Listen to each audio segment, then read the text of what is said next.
But let's get going. And first pick, I had a first pick, right? I picked first because you didn't want me to have the second pick, and we'll get to that in a second.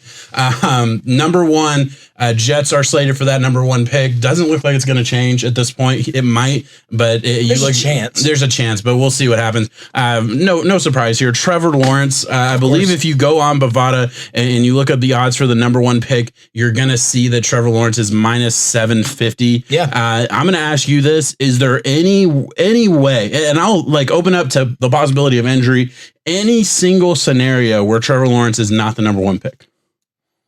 The Jets go on a run, the Jags go on a run, and the Bengals lose out. And the Bengals get the number one overall pick. That is the only way that Trevor Lawrence is not going here, because the Bengals, then I think the Bengals will try to trade out of that situation. Even if that happens, there's going to be a feeding frenzy for that pick. But if it wasn't, that would be Penei Sewell, the offensive lineman, going to the Bengals number one overall. But I am sorry, at minus 750 odds, you bet 750 to win 100. Yeah. It's as sure money as it gets. If you have that money in your pocket, just if it's in your savings or whatever, go do it just because you're going to get that money back. I'm telling you. It's a scary bet. I get it.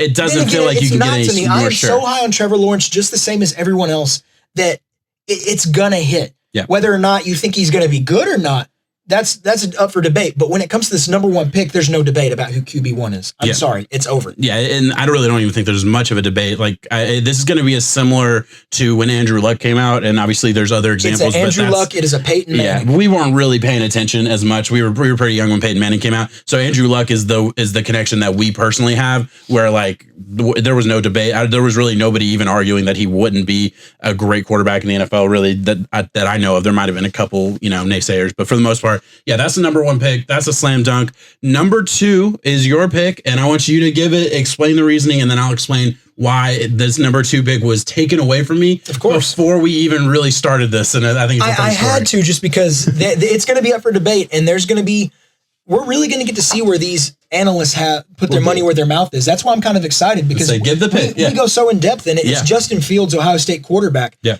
With so many different quarterbacks. And by the way, going to the Jags. It's the Jacksonville Jaguars. Get number two pick. 2 through 6 quarterbacks, man, can get flipped around, tossed up. You never know what it's going to be. I like Justin Fields. I have stayed with Justin Fields. He is a very accurate, decent pocket passer. He maneuvers well. He is mobile. He makes the plays when you have to. He's done everything at Ohio State that you could ask. Yep. Your biggest naysay against him is he doesn't do it against good talent. I'm sorry. At the end of the day, there are several other guys on this list and later on that play just the same amount of talent, but do worse against that. He's near perfection. If he would have played a full season, honestly, he would have been the Heisman winner. Mm-hmm. And that's why the Jags are going to get him. I think he's a playmaker. All right, and tell him why you took this pick away from me. I took this pick away because it was going to go to another quarterback who we will mention later. And I just felt like it's not outlandish. That name's going to be rising a lot. Okay. And I'm telling you. Well, let's just say it. We won't say where he's going on this, but Zach Wilson, I won't talk about why I like him so much, but look, Jacob called it, privately between us, and then I think you talked about it on the pod too. Was up, I said, you can't do him there. Yeah. It's because I know that I'm going to be behind Zach Wilson. Zach Wilson is the prototypical quarterback that I personally like, that I am a fan of. And look, everyone has their preference. That doesn't make me wrong. It's my bias, and I will 100% own that. I just think this type of quarterback is the type of quarterback that is where the NFL is going. I've seen a lot of them succeed a lot at the next level recently. So I'll follow that trend. And look, if I'm wrong, I'm wrong. It is what it is. I think Zach Wilson's a great quarterback, and you don't disagree with that either. No, I like Zach Wilson a lot. You're standing by at this point. And look, and this isn't. I won't. You can tell me if you disagree, but there's a chance that you could switch your opinion too, and once you dive into it a little bit more. I'm not gonna say that Zach Wilson isn't QB2. He has flashes of that. Your argument. I've seen enough of Justin Fields. Jacksonville, you cannot risk taking the franchise guy and missing. And your argument to me was when we're doing this super early. Like, this isn't like a realistic. This is just talking about the number one guys. He was basically saying it would be disingenuous to put Zach Wilson ahead of Justin Fields at this point. Totally fair argument. Yeah. I didn't fight him hard on it. I was like, you know what, you just take the number two pick, so I don't have to be put in that situation. Because he's right. He's absolutely right. There are odds on Bovada about Justin Fields going number one overall, though. Yeah. Let me pull it up so we have it here. Listen, it's different. It's out there, and honestly, it's plus 550. And to think that I think it should be more. It goes back to the Trevor Lawrence odds. I think it should be more just because I'm sorry, Trevor is that much better than anyone else in this class with it. He is the next option. It's him and then Benay Sewell, who we'll talk about in a second. Something I know that I can't compare this to a Sam Darnold, Baker Mayfield because they weren't that good. Mm-hmm. But Sam Darnold coming out was one of the highest graded quarterbacks by most analysts out there. Mm-hmm. It was shocking when Baker went number one. Oh, yeah. It really was. Yeah. It would be 10 times beyond that. Yeah, it would be beyond that. Yeah, absolutely. But hey, crazier things have happened. We'll move on. Number 3 pick. This is your pick. This is Oh yeah, this is my pick. I'm sorry. This is Cincinnati Bengals. Obviously, I think they need to shore up their offensive line. Benay Sewell is close to like a slam dunk number 1 linebacker, offensive lineman out there out of Oregon. He has been the dude. He would have been a top 5 pick if he came out last year, but he couldn't. We're assuming he's going to come out this year. If he does, he will be a top 3, top 5 pick. He'll be I feel like he'll be the first offensive player taken that's not a quarterback. You slam dunked it right here. Bengals can't go wrong with this. Yeah. And they need offense line. You have Jonah Williams from last year who was hurt his rookie year coming back, and hopefully you can really start to make strides in protecting Burrow because we saw what happens when you don't. Yeah, I absolutely agree. And it was unfortunate that this past draft where they took Burrow and they made a lot of good decisions. I mean, obviously T. Higgins has been an awesome addition that they got with the 33rd pick. They didn't really attack the offensive line until way later in the draft, and it just didn't end up working out for them. I think that was a mistake on their part. They probably should have taken a swing at offensive linemen in the 3rd round because it's bad. It's really bad. Exactly. So they have to go here. I think if they went anywhere else, there's an outside chance that Leatherwood ends up being the number 1 offensive lineman taken. I don't think it's going to happen. We don't think it's going to happen. But Alex Leatherwood, who's not on this list, is the other offensive lineman to think. I don't think we have another offensive lineman that we're going to be talking about on this one. I think that's the only other name out of Alabama that should be known. There's one out of Michigan, pretty solid. There's a lot of them out there. There's a lot of names, of course. One out of Texas, 6'7" guy. But at the end of the day, it's Panay. Panay is, people have compared him to Anthony Munoz. I mean, that's one of the greatest linemen of all time. Yeah. To be mentioned with that, I can't get off of it. But number 4, Chargers. We have them picking right here. This one was kind of tough because there were some different areas they could go. This is where it opens up, right? It does. Yeah. Right here's where the first 3 pretty scripted. After this is where you're going to see a lot of people be like, all right, there's some roads here because it's offense or defense for the Chargers. Yeah. And their secondary is getting older, mainly their cornerback position. Yeah. And when they fall off hard. So why not get the best one in the class, in my opinion, in Patrick Surtain out of Alabama? We saw the Patrick Surtain the second. That his dad was able to do in the league. Exactly. Legendary career, Hall of Fame. I think he's a Hall of Famer. I think he's Hall of Fame. I won't put that out there. I know how good of a player he is, though, and the highlights that I've seen out of it. You're able to get that same thing coming in at the Chargers, and you're going to bolster your secondary and your defense, which you're really going to need that. Your offense is going in the right way. Yeah, I remember watching film, and again, a lot of these guys I've seen anecdotally, but I haven't really studied. But we'll obviously get to that as the process goes on. But I remember watching film on Diggs last year, the corner of Alabama that ends up going to the Cowboys in the 2nd round last year.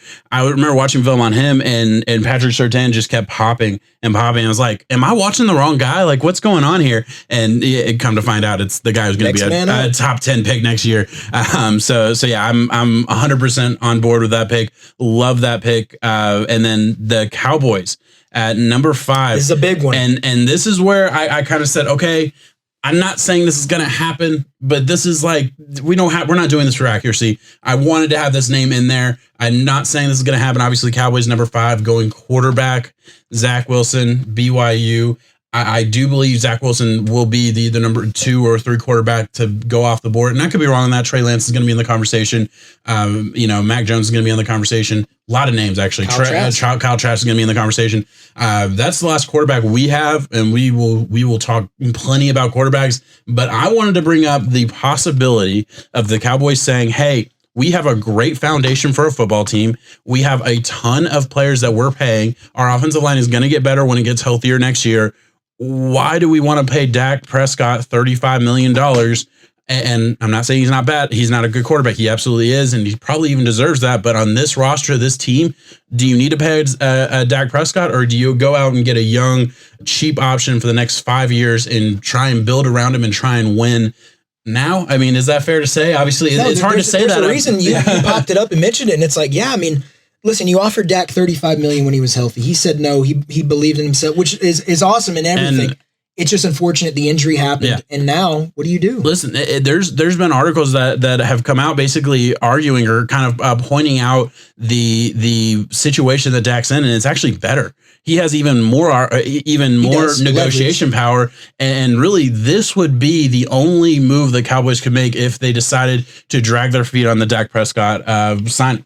The reason I say that though is that they dragged their feet in the past with Dak. Yes, with a healthy Dak and a proven Dak. Dak, great quarterback. Yeah, I mean, exactly. We're great quarterback, but you just got to see what you got to do with your paychecks and balancing your books. It just depends. This is what I'm going to say, and we've seen it. Okay, let me frame this conversation just real quick.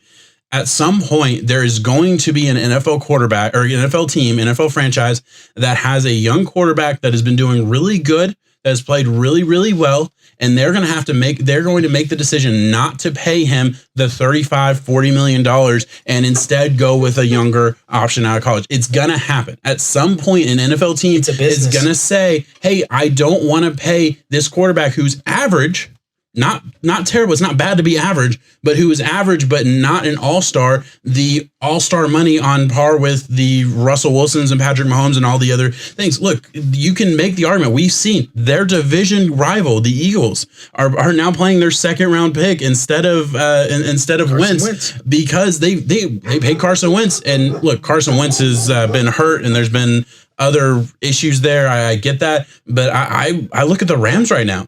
I don't think Jared Goff is doing anything special for the Rams. The Rams are a great team. They're winning and they're doing a lot of things really well. But I would argue that you could put a Jalen Hurts in there and at this point in the season, they'd be doing fine right now.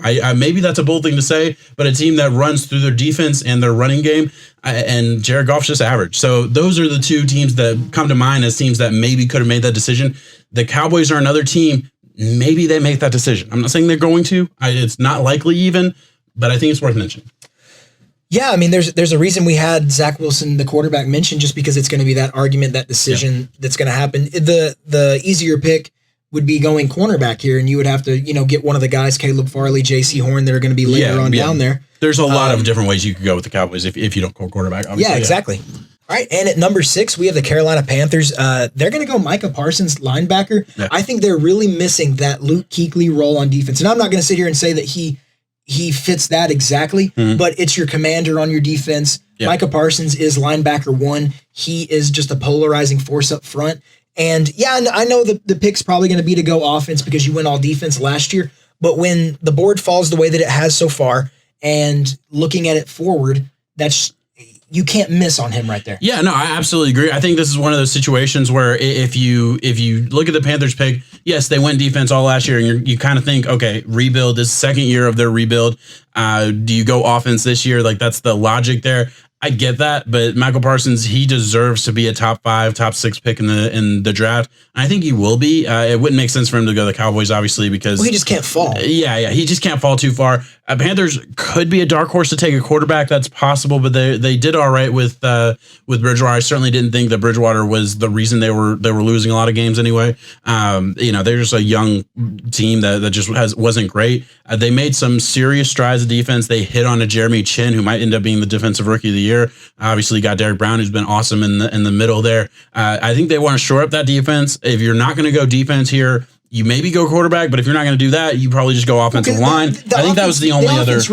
O-line, I guess, or quarterback, because your weapons surrounding that is really good. I mean, you were able to go out. You scored some points against the Buccaneers, elite defense, the Chiefs. Positive all around. Yeah, so shore up the defense, like we said. I absolutely agree. And it's not like you don't need help with offensive weapons. That's for damn sure. We'll move on to Falcons at number 7. What do the Falcons need? What do the Falcons always need? I mean, they drafted a cornerback last year in the first round who's awesome, and he's actually playing really well down the stretch. I think they need another one for the other side because their defense just isn't good. They're going to have to go defense somewhere, I feel like. So this pick, Caleb Farley, cornerback, Vatek, I think he's one of the first guys to opt out this season. So we don't have any film from this year, but he opted out for a reason because he knew he was going to be a top end talent. It is so scary. It is so scary that we're going to be getting into this conversation with these top picks on guys that haven't played in a year. They haven't played football in a year. That's scary in the sense that how often do we have top guys that we're looking at for the draft that just fall off in their last year in college and end up being guys that we thought could be top 10 picks, end up being, mid second, third round picks? That's where it's scary. And that's just the situation that all of these teams are going to be in when they make a decision to take a guy who opted out or didn't play a lot this year. Just is what it is. I don't think you can be afraid of that with this guy. All-star dude. Obviously, if he's going to have a big offseason to stay in this type of range, but I think he's a name that you should absolutely know. Yeah, I mean, whenever it comes the draft, pro day, combines, and all that stuff, he's going to knock it out of the water. Yeah, there's going to be a Senior Bowl and everything. He's physical. Yeah. He's in your face. He's gritty. He plays man well. He plays press. He's able to do it all in zone. So he fits this mold for any style defense that you want. And the Falcons really need a cornerback. AJ Terrell looks like a really good hit so far. Yeah, but man, you got to have more if you're going to be able to compete at the end of the day. Right now, if the Falcons stay, there's rumors about Falcons quarterback. Not going to lie. There's rumors about Falcons going wide receiver out there because who knows what they're going to do with Matt Ryan, Julio Jones combination.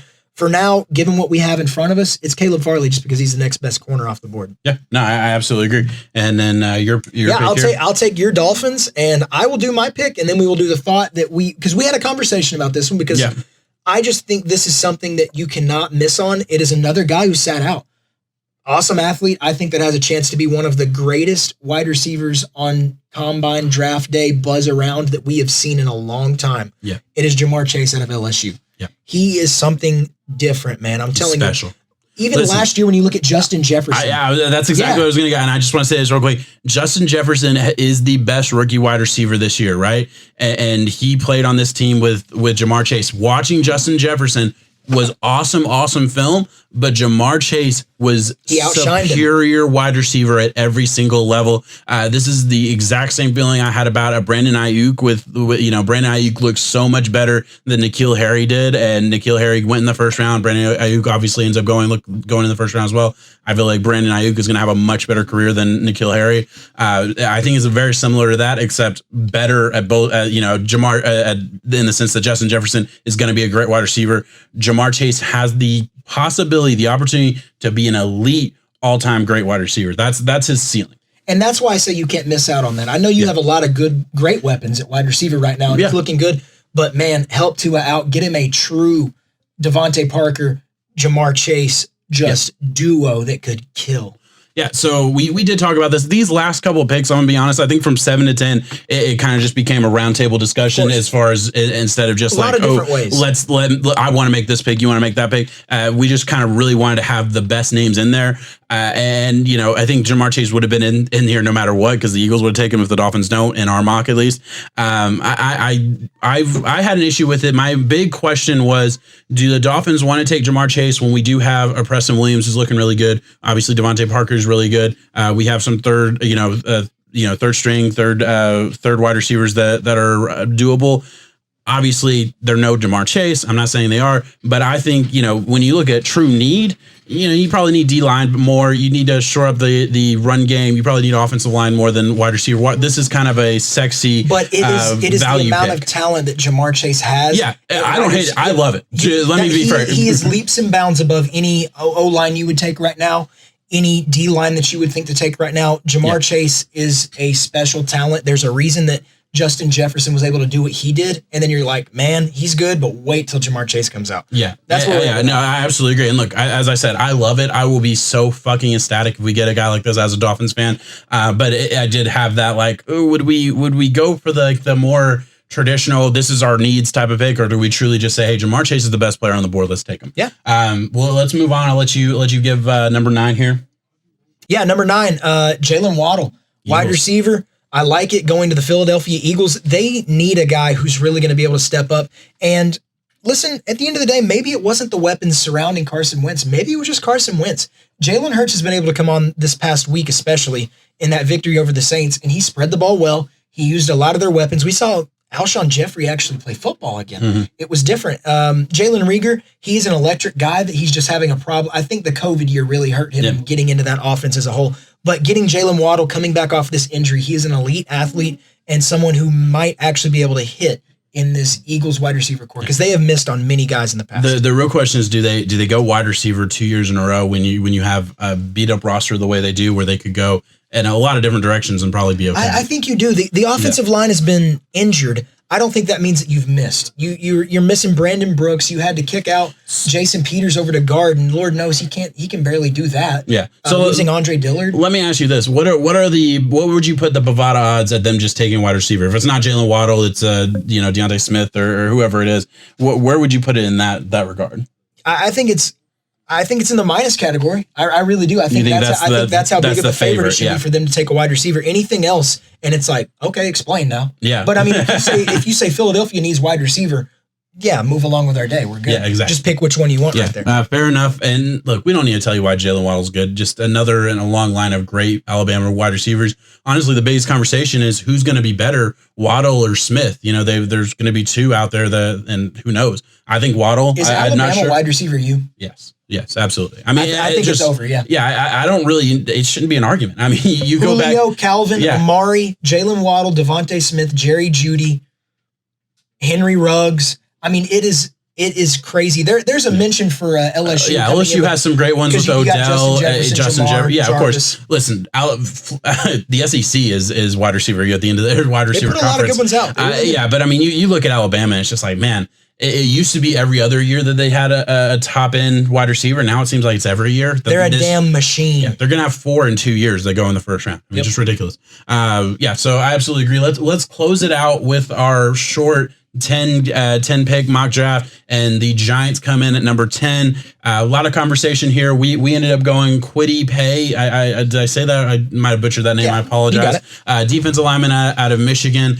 I am nervous about this guy, and I'm nervous about this guy in the same reason that I get nervous about Florida corners. It just because I've seen so many miss, and that is not fair. I understand that. You're talking Michigan. Michigan defensive linemen. I've seen too many miss, and granted, the good ones end up going in the mid rounds to the Patriots, and the bad ones go in the first round to the Packers. Weird scenarios. But it's just very, very nerve-wracking to me for me to say that he should be there. But look, he's done nothing wrong. I don't grade the jersey, grade the player, and he is an all-time one of the best players in college football. The player's very talented. I think he's going to be the first defensive lineman off the board. I really like Gregory Rousseau a lot. He's been falling down a lot of people's boards coming off of. He could end up going in the 20s. Yeah, he really could. He really could. And it just shows where this is going to be a year, though, where we, like I said, we really get to see analysts put their money where their mouth is. There's going to be guys, like you said, that we haven't seen play. Jamar Chase in a few years, Caleb Farley in a few seasons, Rondale Moore, minimal film. There are quarterbacks and Trey Lance where you get to see where they're going to put them. There's going to be so many different mock draft boards where it's like, wow, he's a 6 here, but he's a 26 here. Yeah. Because it just depends on where everything falls. Kwity Paye goes here. He helps out a young Giants defense that's getting some attitude to them Needs some help at the D-line. The other option for me would have been wide receiver. I just think that Darius Slayton is a good one. Golden Tate is probably going to be off the team next year, aging and going. Daniel Jones, I like where he's going moving forward, so get him another target to throw to. And this is just a guy, he's going to fit in that tried and true New England style defensive alignment they look for, just those big ugly type of guys that'll move the pocket, play, do everything right. In the same vein as the Dolphins took a Christian Wilkins, who I don't think anybody was super excited about that pick, but he's just been such a solid, good player throughout his young career, and the Dolphins are very happy with that pick. Hopefully that's the same kind of pick they get with the Giants here. Yeah. A solid, good Pro Bowl type of guy who can be there for the next 10 years and lining up in the middle of that defensive line.